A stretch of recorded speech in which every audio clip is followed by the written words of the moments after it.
বিধায়কের নেতৃত্বে রেলের উচ্ছেদের প্রতিবাদে ব্যান্ডেলে ঝাড়ু নিয়ে প্রতিবাদ মিছিল। ব্যান্ডেল সাহেবপাড়া ও আমবাগান রেল কলোনিতে স্থানীয় বাসিন্দাদের উচ্ছেদের বিরুদ্ধে ও বিজেপি সরকারের অনৈতিক নীতির প্রতিবাদে ঝাড়ু হাতে মিছিল করল তৃণমূল। বুধবার বিজেপির স্বেচ্ছাচারিতার বিরুদ্ধে প্রতিবাদ মিছিল ও বিক্ষোভের নেতৃত্ব দেন বিধায়ক অসিত মজুমদার। এলাকার বাসিন্দারা দাবি জানান তাদের পুনর্বাসনের ব্যবস্থা না করে উচ্ছেদ করা যাবে না। এদিন এলাকার মহিলারা ঝাড়ু হাতে প্রতিবাদ মিছিলে হাঁটেন।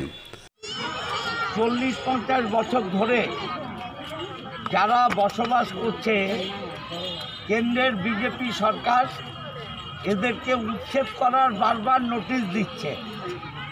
আজকে শুধু মহিলারা এই এলাকায় যারা বসবাস করেন, এই করোনার মধ্যে এরা যাবে কোথায়?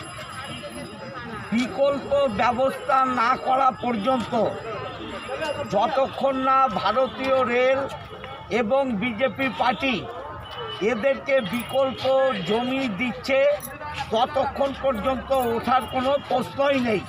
ব্যান্ডেল থেকে সুভাষ মাইতির রিপোর্ট, হুগলি নিউজ।